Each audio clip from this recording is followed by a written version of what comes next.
superuniverses.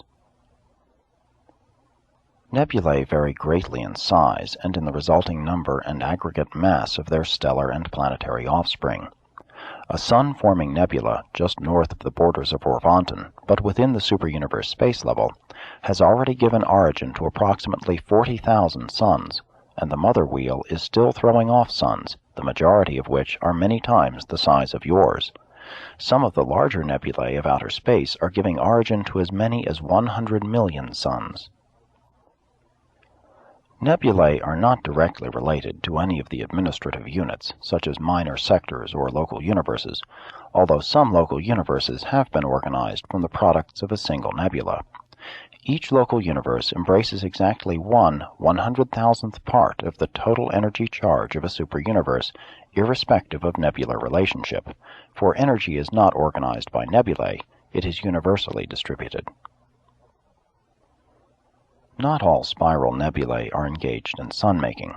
Some have retained control of many of their segregated stellar offspring, and their spiral appearance is occasioned by the fact that their suns pass out of the nebular arm in close formation, but return by diverse routes, thus making it easy to observe them at one point, but more difficult to see them when widely scattered on their different returning routes farther out and away from the arm of the nebula. There are not many sun-forming nebulae active in Urantia at the present time, though Andromeda, which is outside the inhabited superuniverse, is very active. This far-distant nebula is visible to the naked eye, and when you view it, pause to consider that the light you behold left those distant suns almost 1 million years ago. The Milky Way galaxy is composed of vast numbers of former spiral and other nebulae, and many still retain their original configuration. But as the result of internal catastrophes and external attraction, many have suffered such distortion and rearrangements as to cause these enormous aggregations to appear as gigantic luminous masses of blazing suns, like the Magellanic Cloud. The globular type of star clusters predominates near the outer margins of Urantia.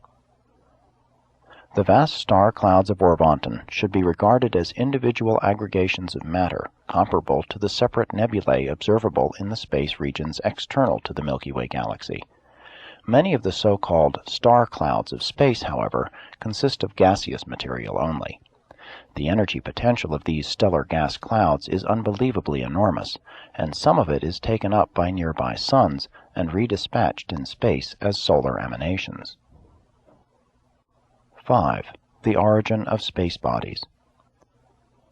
The bulk of the mass contained in the suns and planets of a superuniverse originates in the nebular wheels.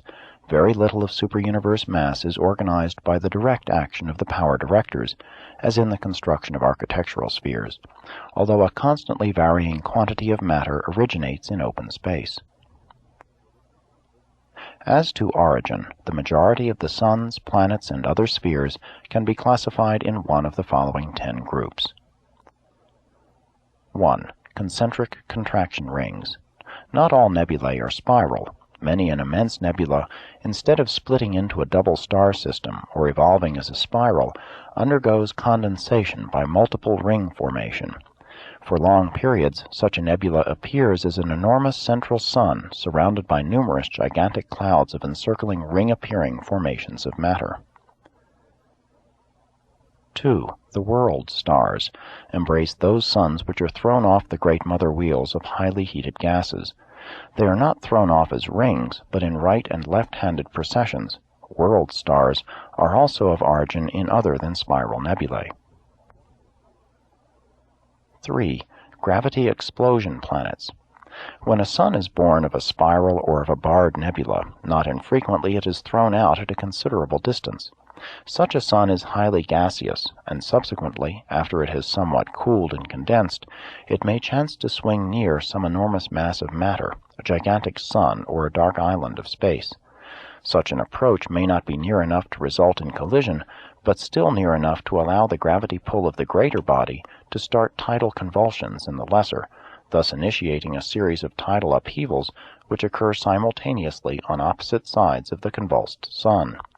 At their height, these explosive eruptions produce a series of varying-sized aggregations of matter which may be projected beyond the gravity reclamation zone of the erupting sun, thus becoming stabilized in orbits of their own around one of the two bodies concerned in this episode. Later on, the larger collections of matter unite and gradually draw the smaller bodies to themselves. In this way, many of the solid planets of the lesser systems are brought into existence. Your own solar system had just such an origin. 4. Centrifugal planetary daughters. Enormous suns, when in certain stages of development, and if their revolutionary rate greatly accelerates, begin to throw off large quantities of matter, which may subsequently be assembled to form small worlds that continue to encircle the parent sun. 5. Gravity deficiency spheres. There is a critical limit to the size of individual stars. When a sun reaches this limit, unless it slows down in revolutionary rate, it is doomed to split. Sun fission occurs, and a new double star of this variety is born. Numerous small planets may be subsequently formed as a byproduct of this gigantic disruption. 6. Contractural stars. In the smaller systems, the largest outer planet sometimes draws to itself its neighboring worlds, while those planets near the sun begin their terminal plunge. With your solar system, such an end would mean that the 4 inner planets would be claimed by the sun, while the major planet Jupiter would be greatly enlarged by capturing the remaining worlds. Such an end of a solar system would result in the production of 2 adjacent but unequal suns, one type of double star formation. Such catastrophes are infrequent, except out on the fringe of the superuniverse starry aggregations. 7. Cumulative spheres. From the vast quantity of matter circulating in space, small planets may slowly accumulate. They grow by meteoric accretion and by minor collisions. In certain sectors of space, conditions favor such forms of planetary birth. Many an inhabited world has had such an origin. Some of the dense dark islands are the direct result of the accretions of transmuting energy in space. Another group of these dark islands have come into being by the accumulation of enormous quantities of cold matter, mere fragments and meteors, circulating through space. Such aggregations of matter have never been hot and, except for density, are in composition very similar to Urantia. 8. Burned-out suns. Some of the dark islands of space are burned-out isolated suns, all available space energy having been emitted. The organized units of matter approximate full condensation, virtual complete consolidation, and it requires ages upon ages for such enormous masses of highly condensed matter to be recharged in the circuits of space, and thus to be prepared for new cycles of universe function following a collision or some equally revivifying cosmic happening. 9. Collisional spheres. In those regions of thicker clustering, collisions are not uncommon. Such an astronomic readjustment is accompanied by tremendous energy changes and matter transmutations. Collisions involving dead suns are peculiarly influential in creating widespread energy fluctuations. Collisional debris often constitutes the material nucleuses for the subsequent formation of planetary bodies adapted to mortal habitation. 10. Architectural worlds. These are the worlds which are built according to plans and specifications for some special purpose, such as Salvington, the headquarters of your local universe, and Uversa, the seat of government of our superuniverse.